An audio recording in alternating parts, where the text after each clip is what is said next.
I don't know how I should do this. So if I should do it like this, or like this, or like, what's the difference? I don't understand.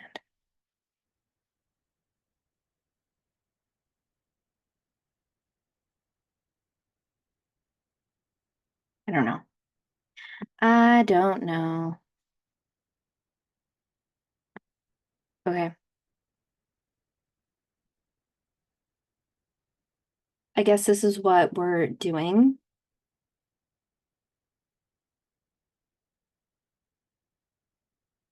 I'm not very tech savvy, so hopefully this works out. Okay, we're gonna get into it. This is Chapel Roan's birth chart. Now, the first thing that I see when I look at this chart is that this does not look like the chart of someone who was meant to be famous. And that's because all of her placements, nearly all of her placements, are below the horizon. And the horizon just kind of like refers to the area of the sky that you can see at any given time, right? So you can only really see from like the east to the west, right? So that's above the horizon. So that's like this whole part from the east to the west, right? That's everything that you can see in the sky, right? And that kind of represents the public sphere, right? This area where you can see things.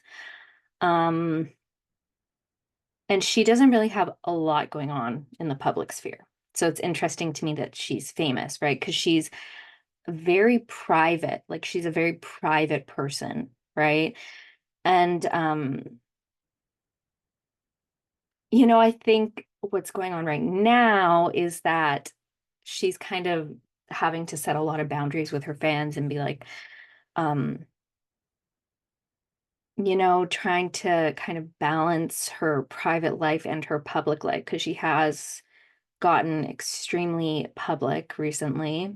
Um, and I think the issue that a lot of like her fans are having is, and a lot of people in general are having, is that they kind of like almost don't believe her when she says that she doesn't like want to be famous or she doesn't want all of the things that come along with fame. Do you know what I mean?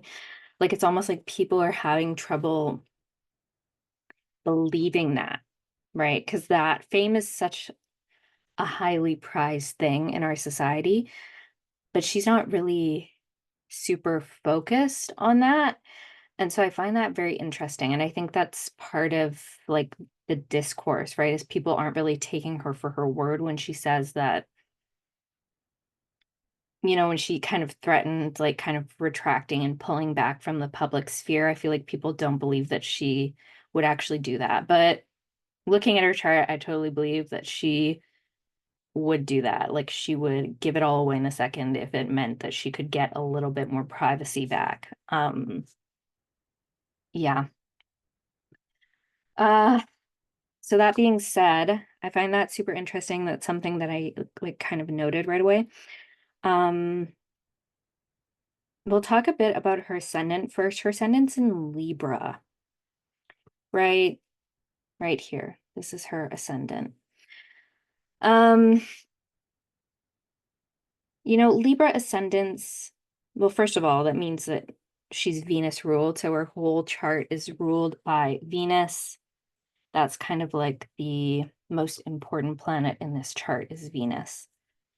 And, Venus people, they're fun, they're flirty, they're beautiful, right? Very beautiful. Um, and with a Libra ascendant too, there's also a need to kind of like balance polarities with Libra energy.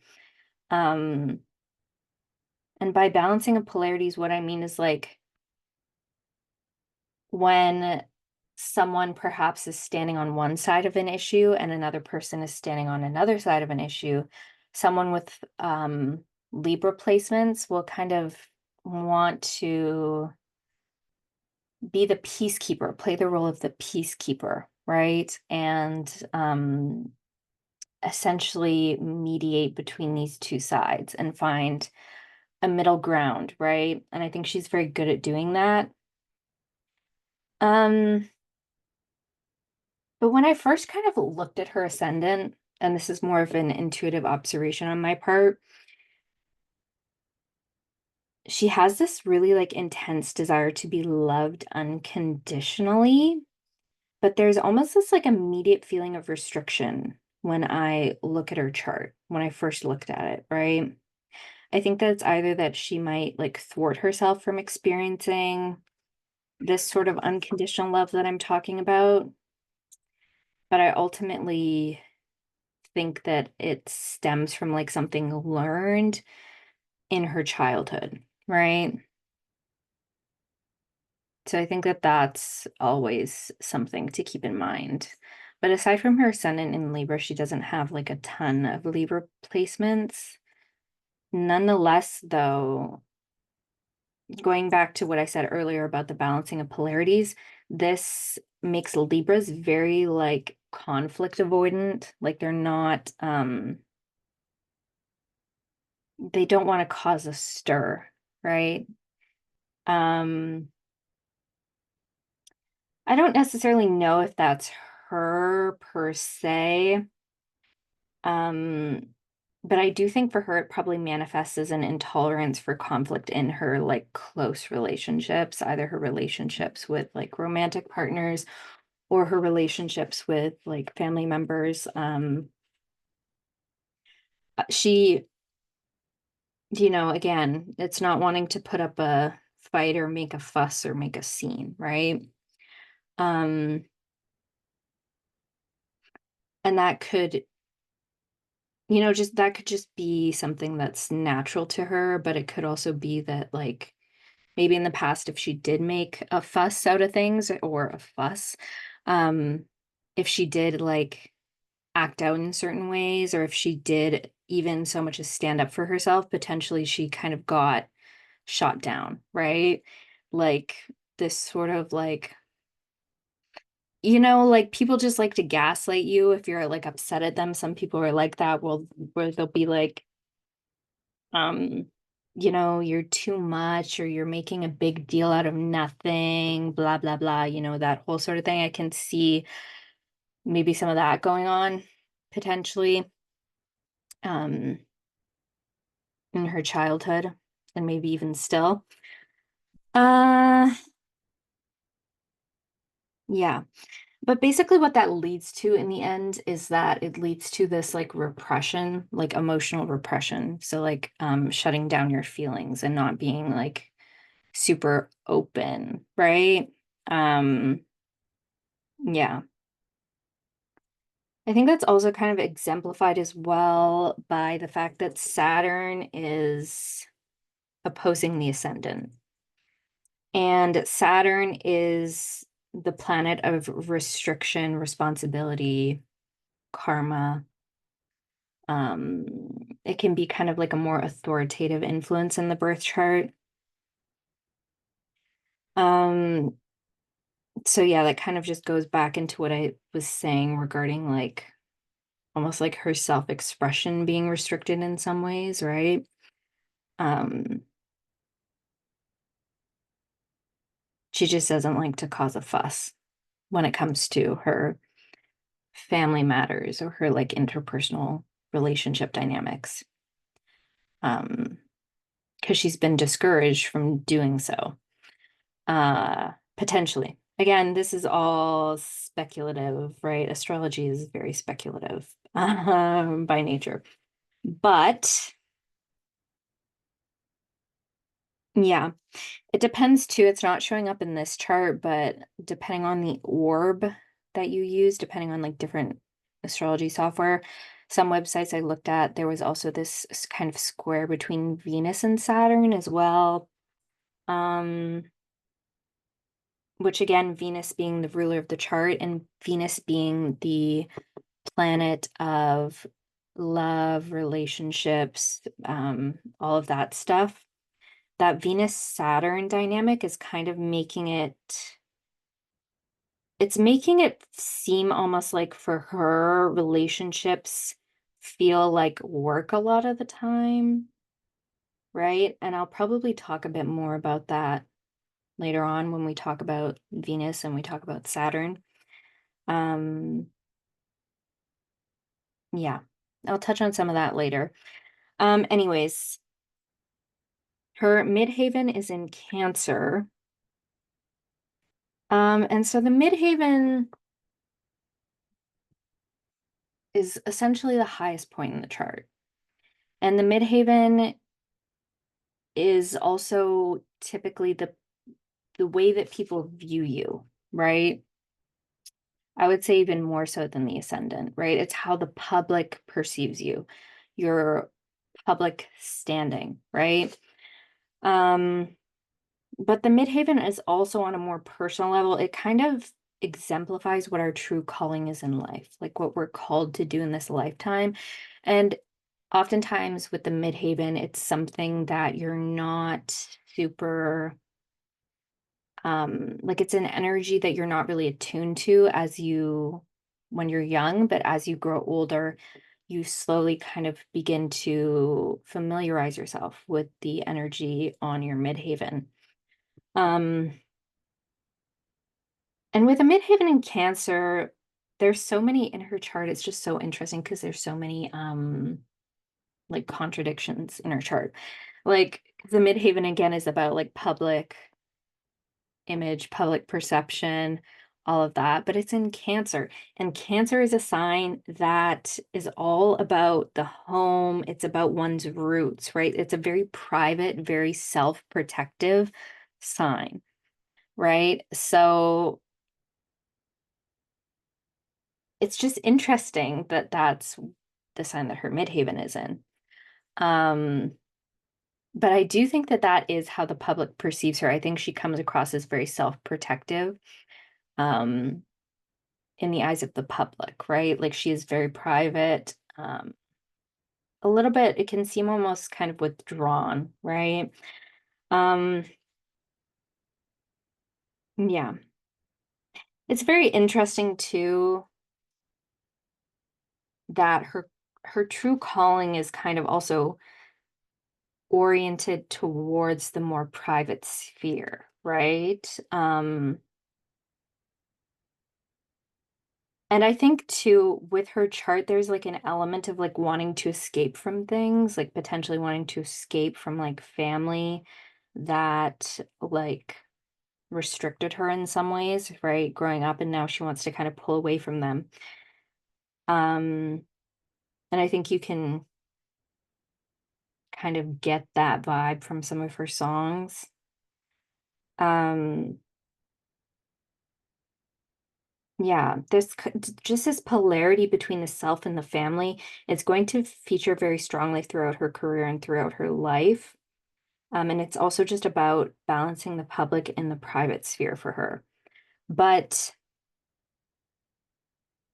and I'll come back to this, I'll revisit this a little bit later. I do think that um, it might be beneficial for her to focus on finding her people. Do you know what I mean? Because Cancer, again, it's a family-oriented sign, but in astrology, in especially the modern tradition, we're not so much focused on like the family you're born into as we are on the overall concept of family, right?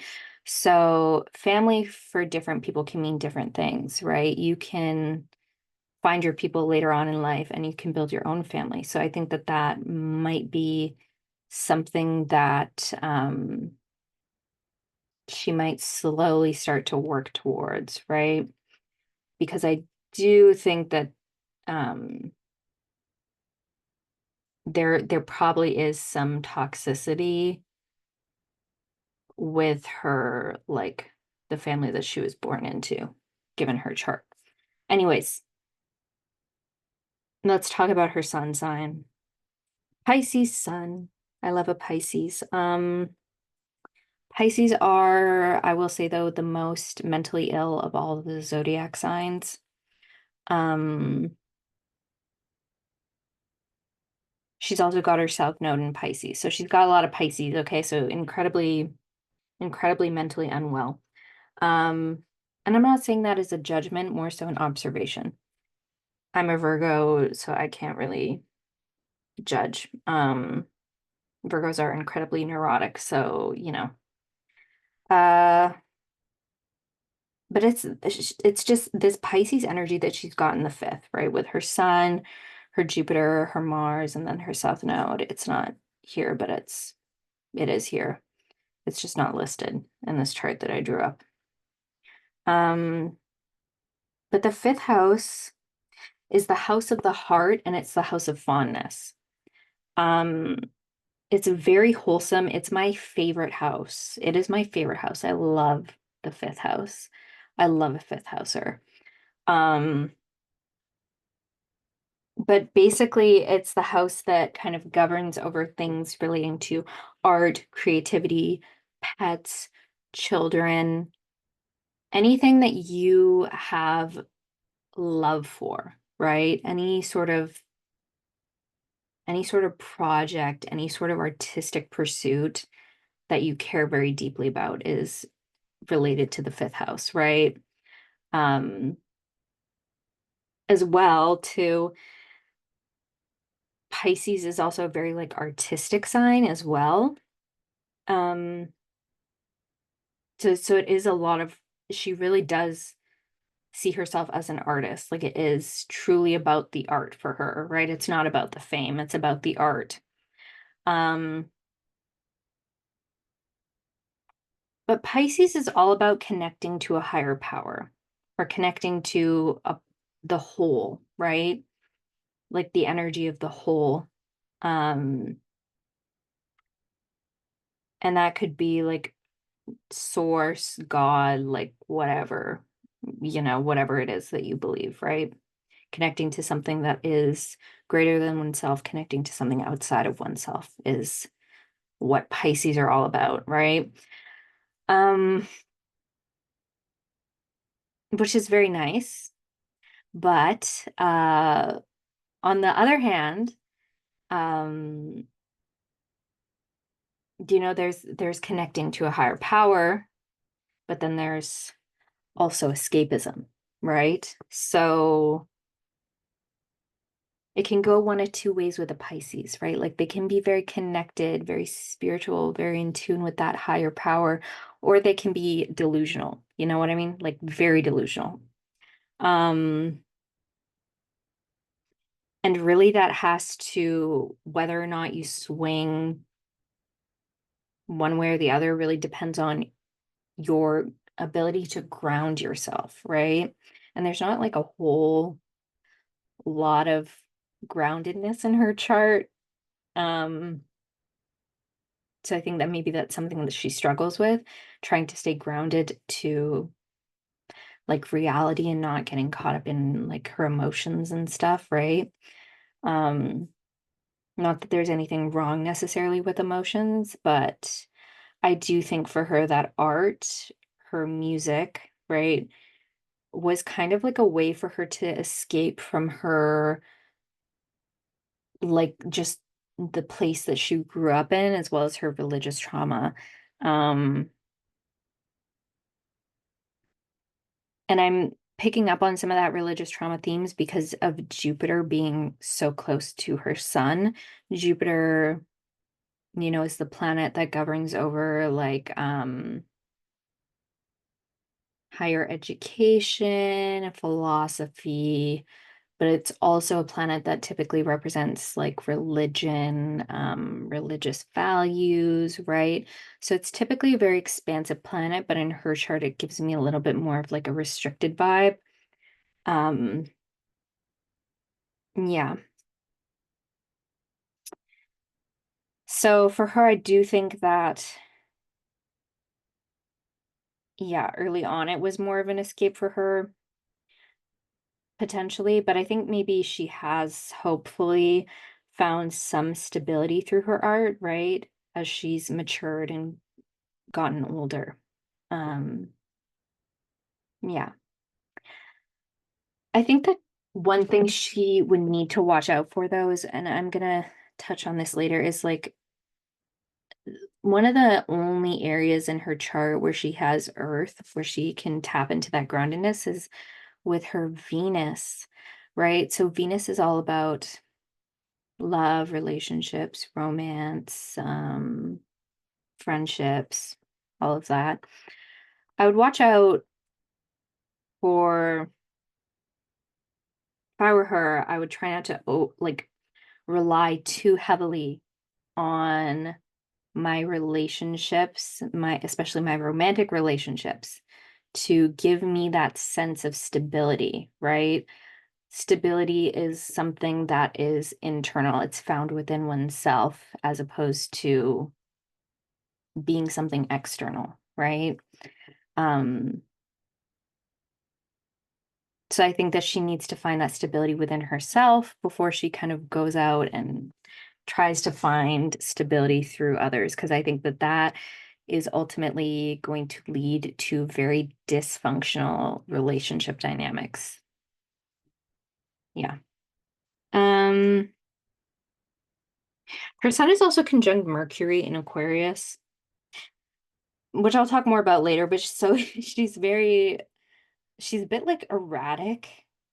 Like she's got some sort of like ADHD, maybe like BPD thing going on. Not really sure. But it's something like that. Obviously I'm not a psychiatrist. Go see a psychiatrist or a therapist or a psychologist or something. Go see something. Someone, right? Just food for thought. I'm not trying to diagnose anyone. I was a psychology major though, but anyways, her moon is in Sag moon. So she reacts very like idealistically and enthusiastically. And she's very goal oriented and future oriented. Um, but she needs to feel like a sense of freedom. She needs to feel unrestricted in order for this feeling of like emotional security, right? Which again contrasts some of the other elements in her chart with her midheaven being in Cancer, right?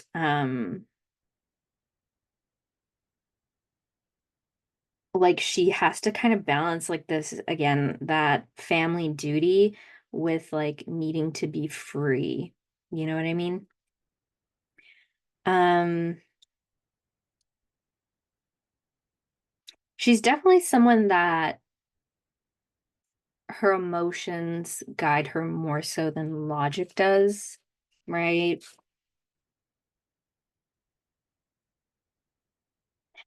But sometimes with a Sag moon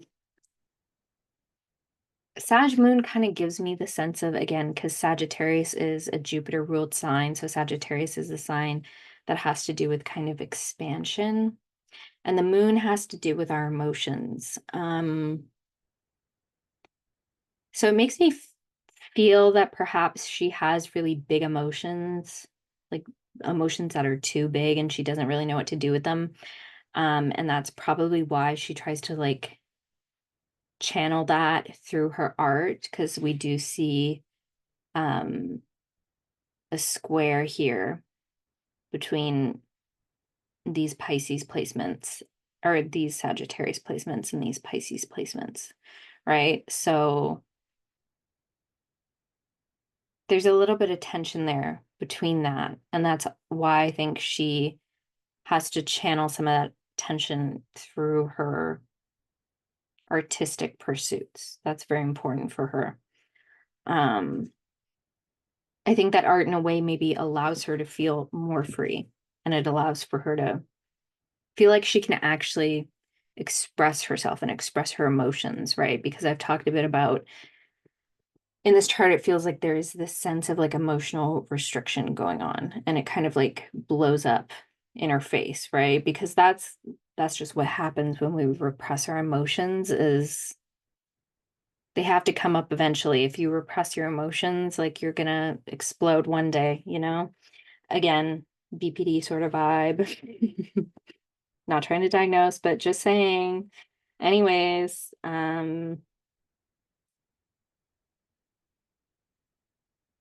yeah. Also too, with Pluto, Pluto is sitting right on her moon, right? Um,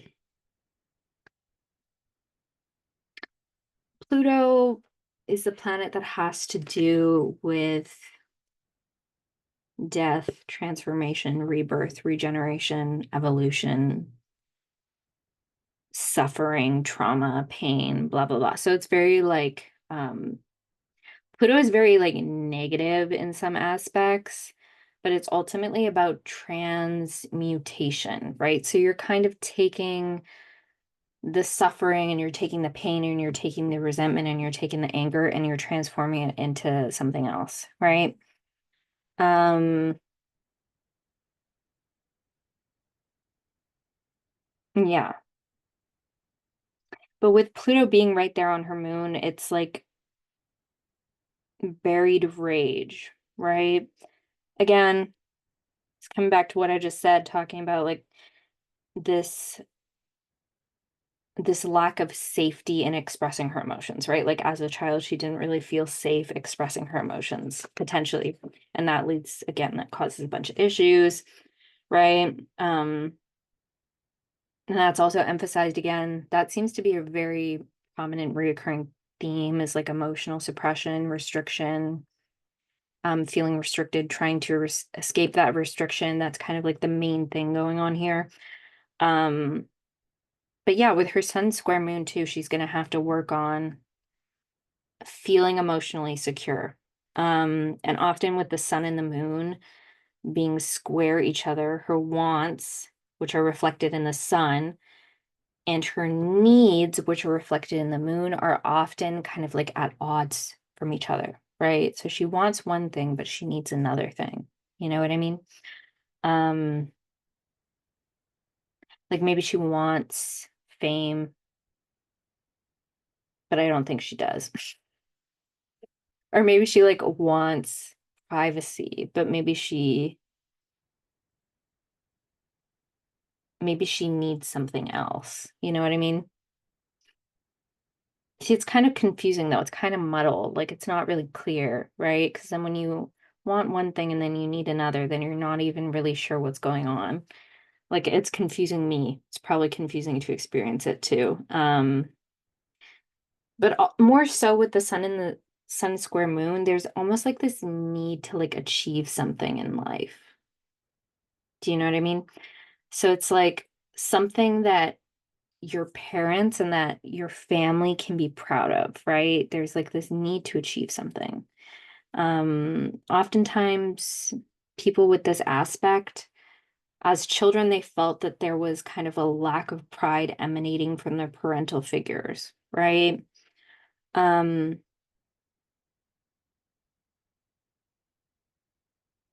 and that's kind of like the heart of it, right? Um, but with sun and moon too, there's also often, and with Pluto thrown in the mix, for her, I think it's almost like she wants to gain power and notoriety so that she can throw it back in the faces of those who used it against her when she was most vulnerable, right? So there's this tension, and that's what I think maybe fame has allowed her to do in some ways. It's allowed her to gain more power and kind of flip it around on other people and be like, see, I told you so. See, like, you were wrong for treating me that way. Look at me now. Right? Like that's kind of the vibe. Um, not judging, because I also have quite a few of these aspects in my own natal chart, so I can't judge her for this. But yeah, that's that's why I think she has gotten famous is because of this pursuit of achievement and this pursuit of power, right?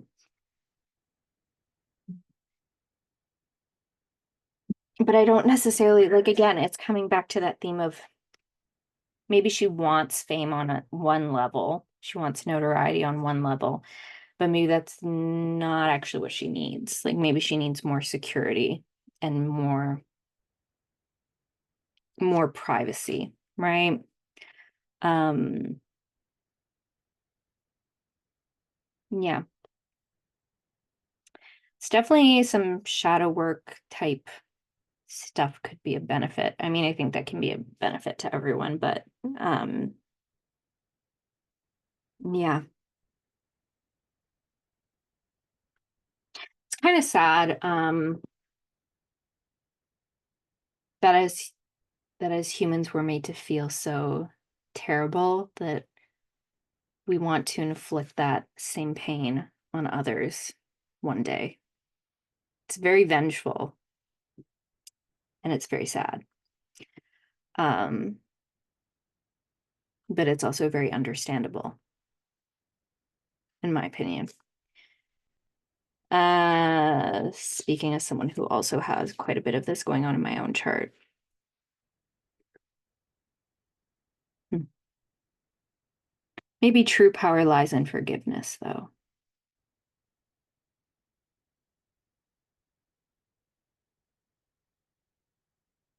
I don't know, though. That's a philosophical question. So who knows? Who's to say? Um, Revenge does feel good, though. Like, I'm not gonna lie. Like, come on, please. Like, as above, so below, you know?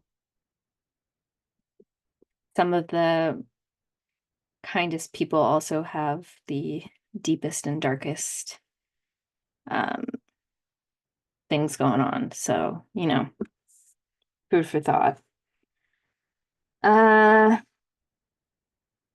Aquarius Mercury, or Mercury is in Aquarius. And again, it's conjunct the sun. She's very intellectual. She thinks in like an innovative and experimental manner. Innovative. I don't know. Um,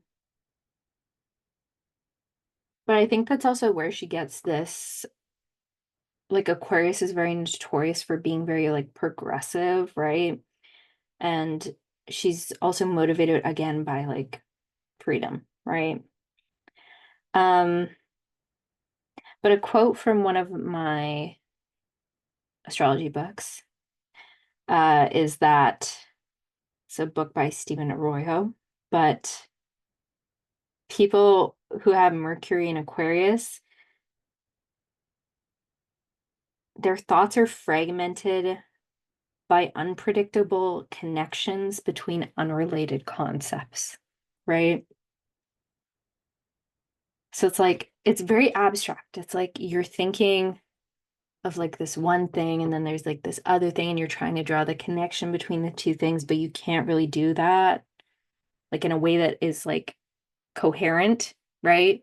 Like, so that's what I was talking about earlier when she seems a little bit like erratic, like she comes across as a bit erratic. That's kind of what I was like getting at with this.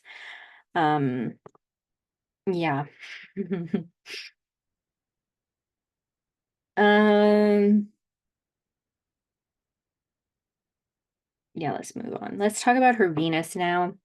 Her Venus is in Capricorn. I was talking about this earlier. Her Venus is kind of like the one area in her chart where she feels like a little bit like it's more stabilizing, right? That's what I was saying earlier, how it seems like she kind of looks for stability in others as opposed to like finding stability within herself.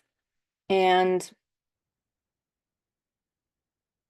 so she's kind of like grounded. She experiences like a lot of this groundedness through love, right?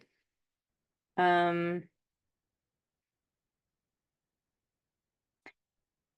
and again, thinking back to like Pisces, I was talking about earlier, the difference between a Pisces that is connected to like a higher state of consciousness and a Pisces that is like delusional is that groundedness that is going to determine whether this person is truly a connected, enlightened being versus someone who's just like off in Delulu land, right?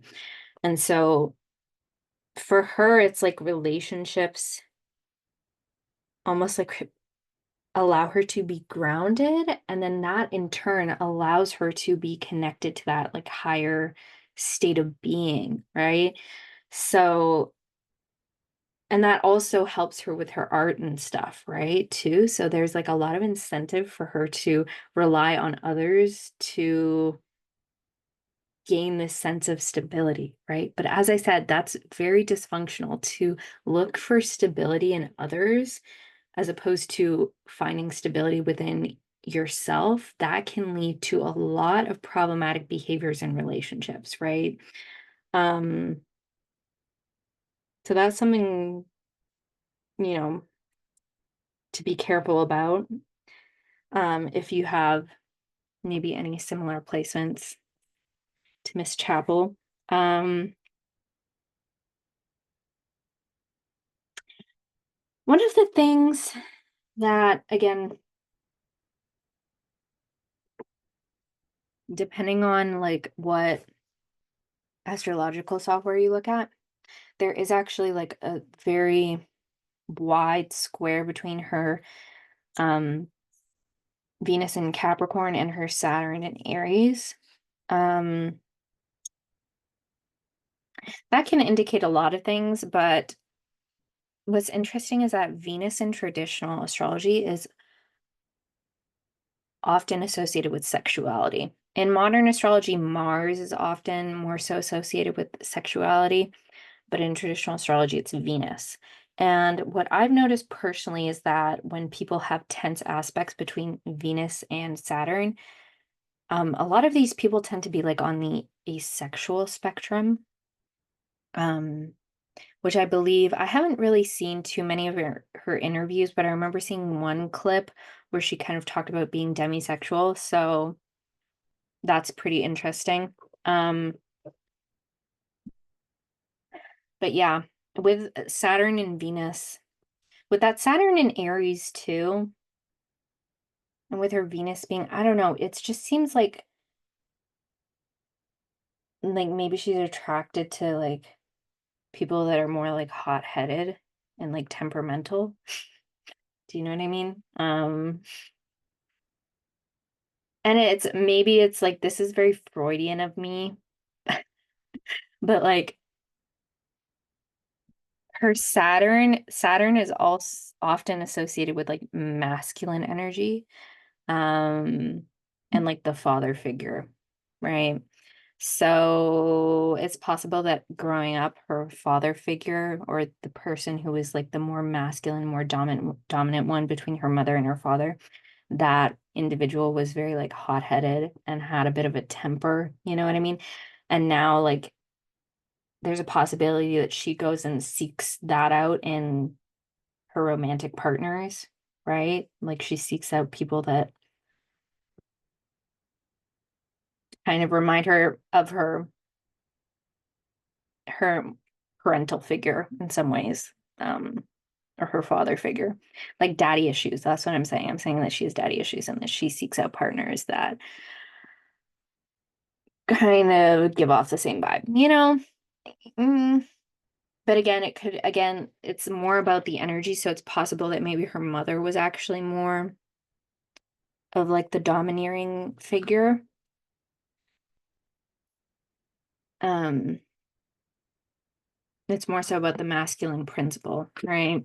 As opposed to like the actual gender of the person. Anyways.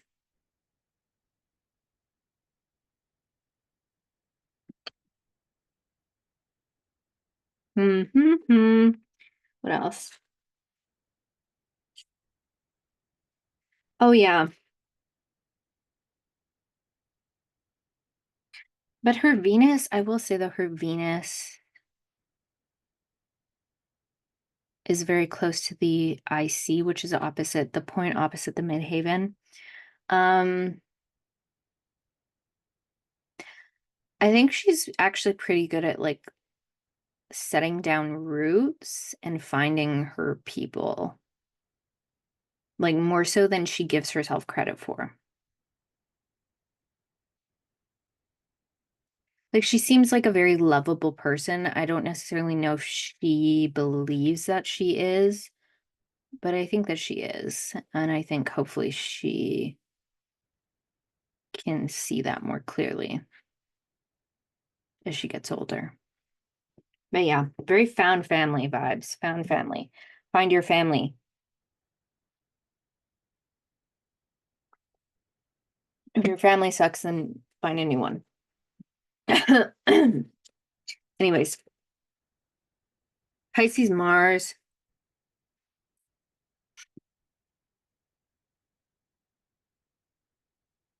Yeah, Pisces Mars people tend to assert themselves in a manner that's like very empathetic, and very kind, right? They're very sensitive, very compassionate. Mars is the planet that governs like assertion, aggression, action, initiative, willpower, all of that stuff, right? Um,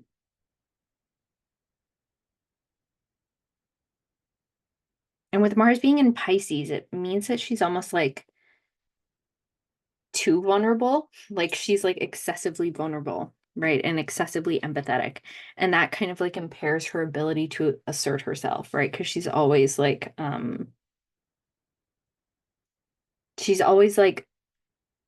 trying to be mindful of other people's emotions, right? As well as with her Libra ascendant too, right? Libras don't like rocking the boat. So yeah, I feel like she's not the best at putting her foot down. You know what I mean? Um,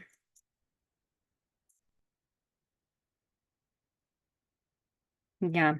Pisces Mars people too, their energy can be very greatly affected by their moods, right? So it's like a moment to moment kind of thing that determines whether or not you have enough energy. Um, but yeah, Pisces too, Pisces Mars people are motivated by like a guiding vision, um some sort of like bigger picture ideal, right? Um, yeah. But I want to talk a bit more about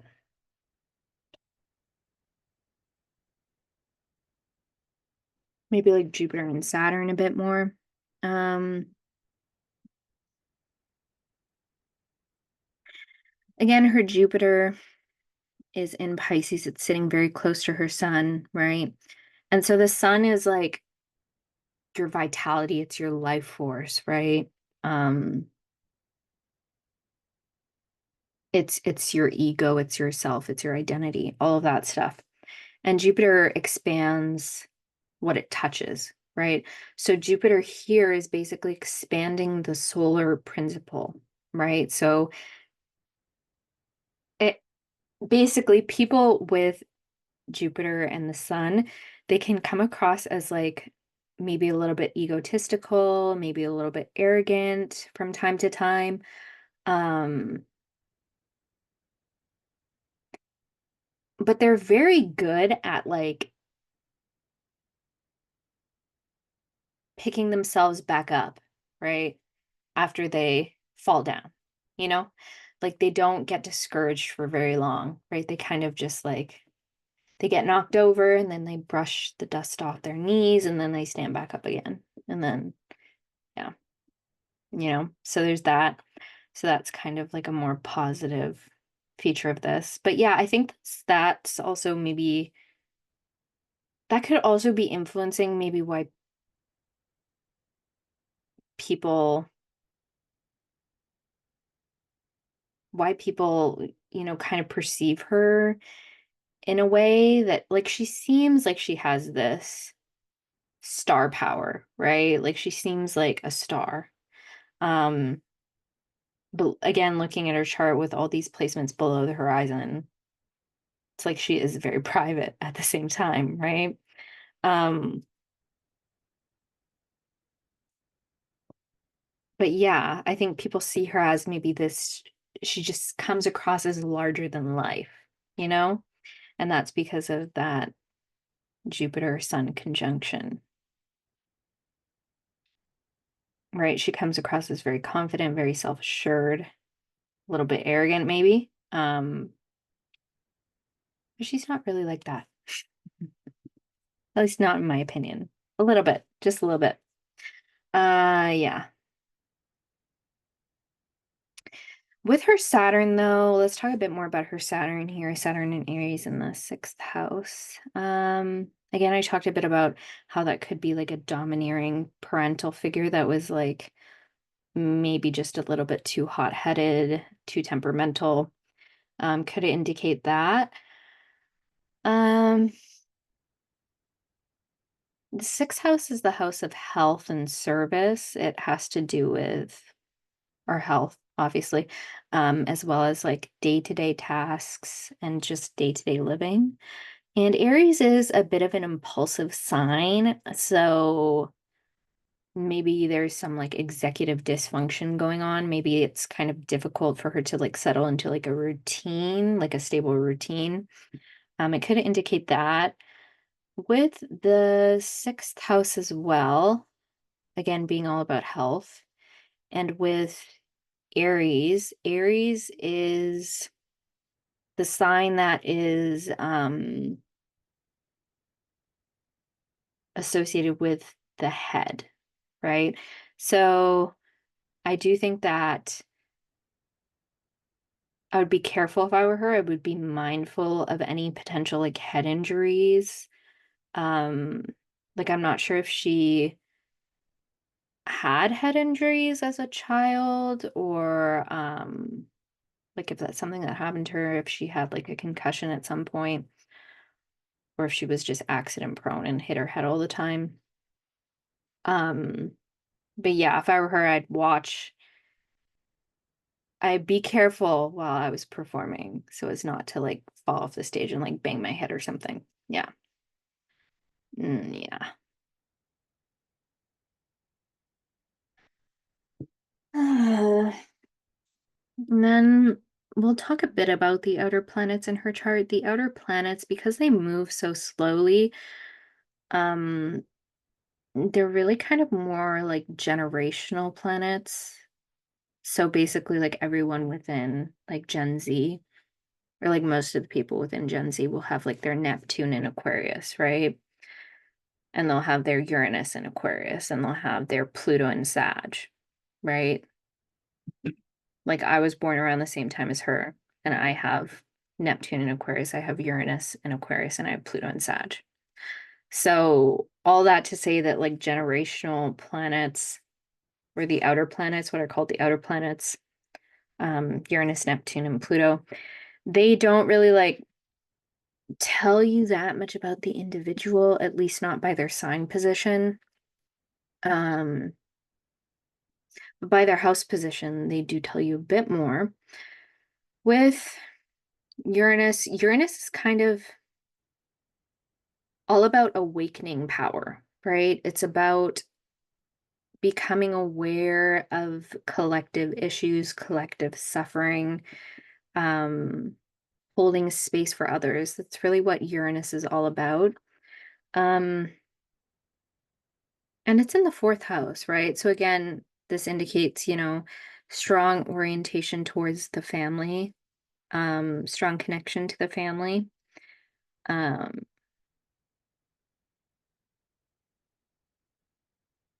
but with her Uranus being in Aquarius in the fourth house, Uranus and Aquarius are very erratic, you know? Um, so it indicates a very like tumultuous upbringing or an upbringing where she didn't really have like a stable base to operate from, right? Which is really important, right? Because that influences how we grow up. When we grow up and we go out into the world, there's people that grew up in stable families, stable childhoods, see the world in a very different way than people that did not grow up with that stable base. So that's something to keep in mind. I think that that's probably also why she relies so heavily on her relationships as well to get stability, like her romantic relationships and specifically, and like her friendships maybe, is because she didn't really have that stability, at least I don't think she did, with her family, um, which is unfortunate. Her Neptune, as well as in Aquarius in the fourth house, kind of a similar thing, except Neptune has to do more with dreams, ideals, again, being connected to a higher power, being tapped in to a higher power or a higher state of consciousness, right? How enlightened one is essentially what Neptune is all about. Um, I think she dreams of the perfect family. I think she really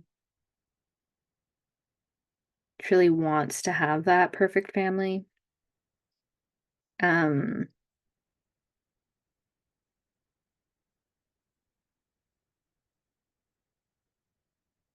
but I do think she can actualize that. Like, I do think she can. Well, I mean, I think she'll probably have to accept that there's no such thing as perfect. No family is perfect.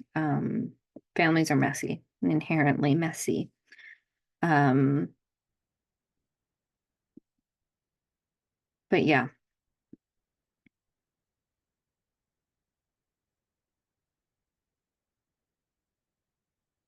Hmm.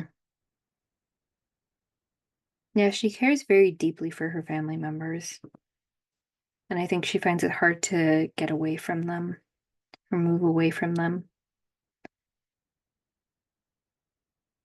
Like I feel like even if she had like really toxic family members, it would be extremely difficult for her to like pull away and go no contact or something. Um, yeah. Hmm. And with her Pluto, last but not least, her Pluto, which I talked about earlier, Pluto conjunct the moon in Sagittarius. It's in the second house. Um,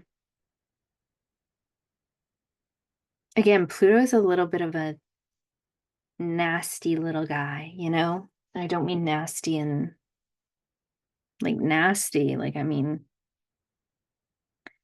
like not great. Um,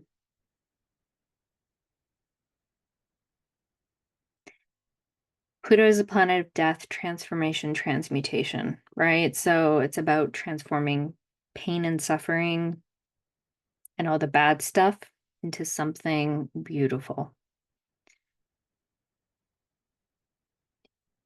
It is, I would argue, it is a very influential planet in astrology.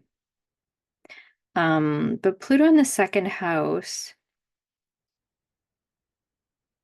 people with Pluto in the second house often have this very intense, almost like envy of people that grew up with more than them, right? So they're envious of others, um, like their money, their possessions, like their house, their cars, their whatever it may be, right? Their clothes, you know? Um, and they're very like obsessed almost with like the accumulation of wealth and of money. Um,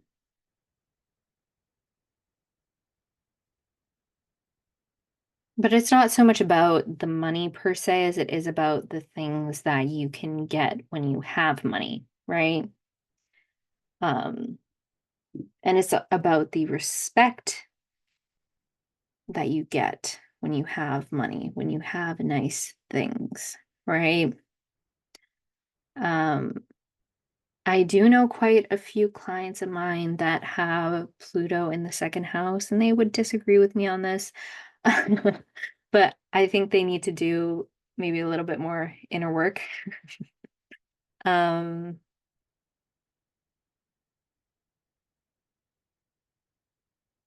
yeah. But the second house more so, I do want to kind of preface this by saying like the second house is not just about money and possessions. The second house ultimately has to do with values and your value system. So, do you value money? Do you value belongings? Do you value fancy cars? Do you value art? Do you value your family? Do you value love and connection? Like, what is it that you value? So, Pluto here is kind of also indicating to me this need to clarify what it is that she values in life, right? That might be obscured for her, especially with Pluto being conjunct the moon. Um, and lastly, or I guess almost lastly, we have Chiron in the first house in Scorpio. Um, yeah, the first house is the house of the self. And with Chiron being in the first house, excuse me, it makes me think that makes me almost believe that she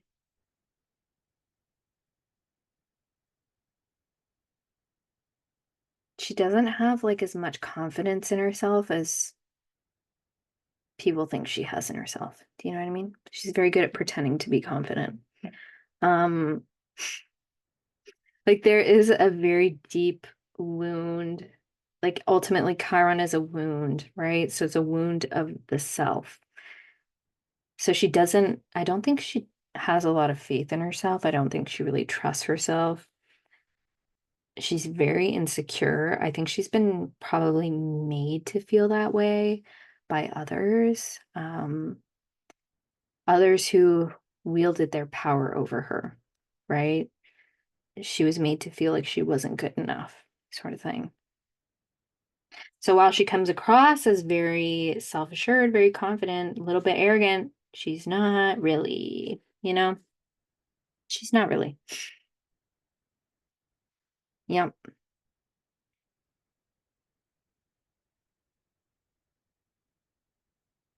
But that's also something I think that she can channel quite easily. And she is very good at, she's very good at, I think, channeling that through her art. It's a lot of emphasis on like artistic pursuits. She really truly is an artist. Um, yeah. Then lastly, I'll talk about the nose. She's got her south node in Pisces. It's not here, but it is like it's not listed in this chart, but it is like around here. South node in Pisces, north node in Virgo. The nodes are kind of like said to reflect like our destiny. The south node is kind of like where we're coming from, and the north node is where we're going. So, she's coming from this place of, or this ability to transcend reality and be kind of not necessarily in tune with reality. I think the main distinction between the Pisces and the Virgo polarity is that reality factor. Like Pisces want to be of service, typically in a way that is more spiritual in nature, right? Pisces are saviors. They have a savior complex. They want to save everyone. Whereas a Virgo is more oriented towards the material realm, right? It's more of that, what I was talking about, that groundedness, right? So she's moving from this place of maybe like detachment and this very spiritual place to this more practical place, right? This place that is more focused on being a practical service to others in the material realm, right? I think that often in astrology, um, and just in like spiritual circles, in general, like sort of like the material world is almost seen as something like bad and like not good, right? It's better to be like detached, or it's better to be like enlightened, or it's better to be, but in astrology, there's not necessarily one thing that's better than another. It's all about balancing polarities. But it is interesting to note that she doesn't really have like a lot of stuff go like in her like near her north node. Like there's not really like a lot of stuff pulling to her towards her destiny, right? Um, she's got a lot of stuff like pulling her away from it. Um, I do think it would be great if she could like maybe find some friends who like have lots of Virgo placements. Like that would probably be good. Um, because her North Node is in the 11th house, and the 11th house is associated with friends and friendships, right? And that also goes back to what I was talking about with her Venus and wanting to be grounded through her relationships. I think um she should definitely focus on like fostering friendships, like just platonic friendships with people. That's like the main thing.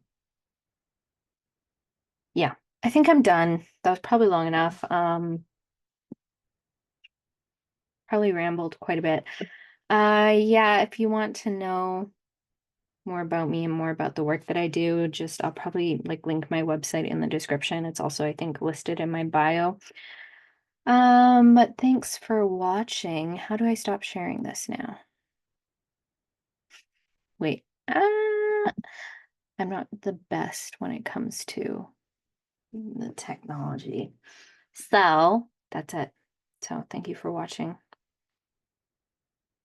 And I'll be doing another one of these eventually. So